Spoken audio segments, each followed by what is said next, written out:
Bang, ada penyesalan gak keluar dari TNI? Pertanyaannya ini banyak sekali yang bertanya seperti ini kawannya. Baik, sekaligus saya jawab dari sekian banyak yang bertanya. Saya keluar dari TNI atau pensiun dini itu tidak ada sedikit pun penyesalan. Ya, karena tidak ada paksaan, karena tidak ada tekanan, tapi karena keinginan sendiri. Ya, saya sampaikan kepada saudaraku, saya adalah salah satu orang yang paling sangat bersyukur. Karena dengan masuk tentara, yang mulai dari masuk akabri sampai masuk menjadi perwira, ya, yang saya syukuri di sini adalah yang pertama, banyak mengenal saudara-saudara, banyak mengenal teman dari Sabang sampai Merauke. Jadi teman saya banyak. Itu yang saya syukuri. Ya. Yang kedua, melalui penugasan-penugasan maupun pelatihan-pelatihan di institusi TNI, ya, saya banyak mendapatkan ilmu yang bermanfaat. Dari setiap pelatihan dan pelajaran, ilmu semakin bertambah, wawasan semakin luas. Dan lewat TNI dengan penugasan-penugasan di daerah operasi, alhamdulillah saya akhirnya bisa mengenal Aceh karena pernah tugas ke sana, Jawa, ya, Sulawesi, kalau Sulawesi kan tempat tinggal saya, sampai Papua. Akhirnya saya tahu, ya, banyak tahu lah tentang kondisi-kondisi di wilayah tersebut.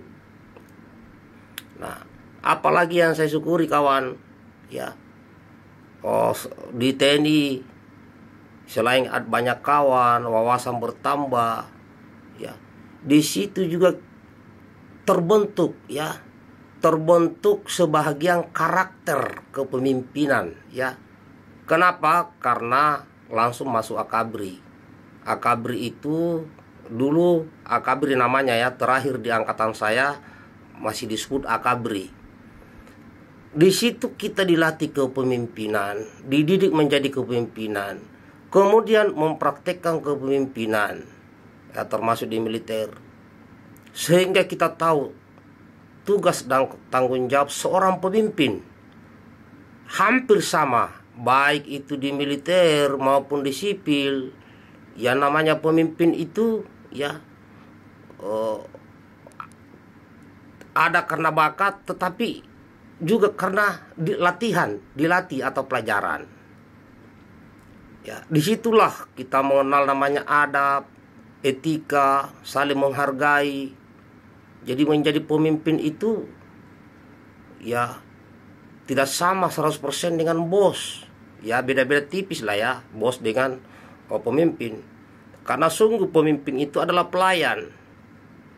Nah, tanggung jawabnya, contoh di pemimpin militer, ya, tanggung jawabnya adalah bagaimana pasukannya tetap terjaga moralnya, ya, bagaimana pasukannya dilatih agar berhasil di daerah operasi atau tidak menjadi korban di daerah operasi. Itu tugas komandan atau pemimpin.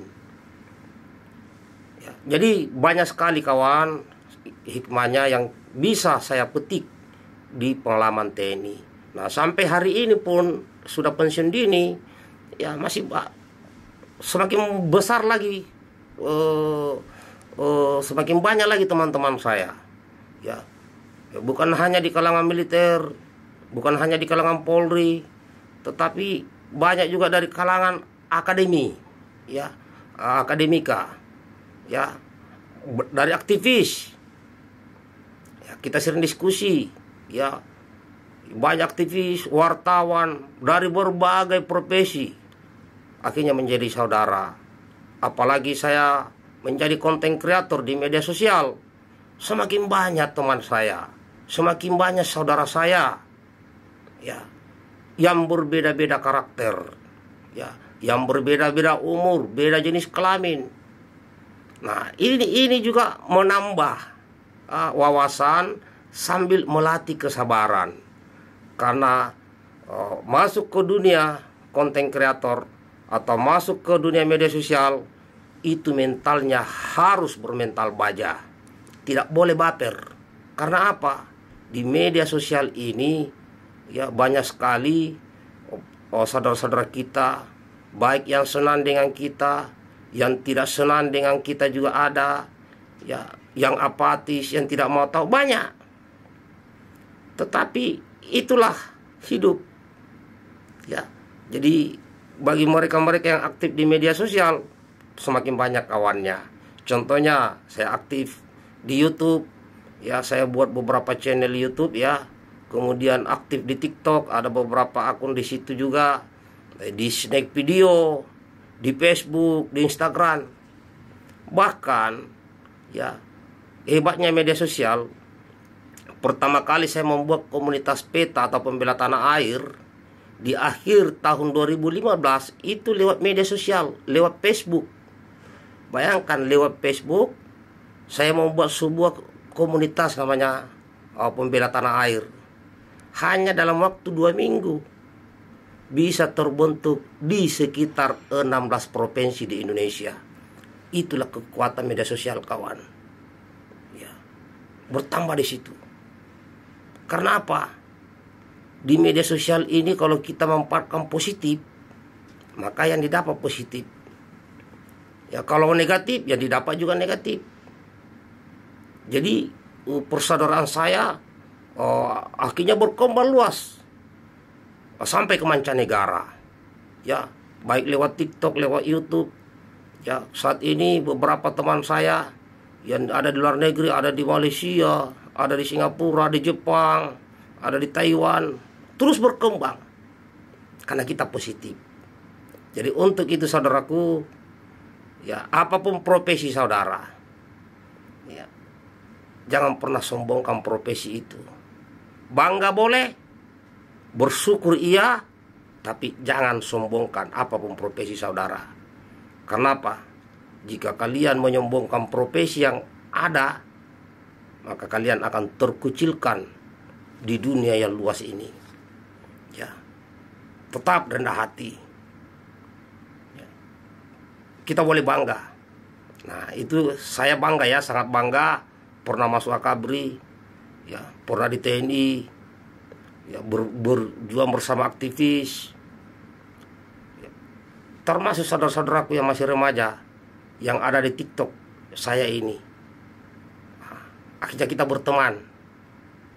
Yang penting kita tetap saling menghargai, saling menghormati, dan tidak ada manusia yang sempurna. Pasti setiap manusia pernah ada kesalahan. Pesan saya, jika datang kabar buruk kepadamu terkait saudaramu, maka ingatlah selalu kebaikannya. Itu saja, kawan. Salam hormat buat semuanya. Baikkan videonya.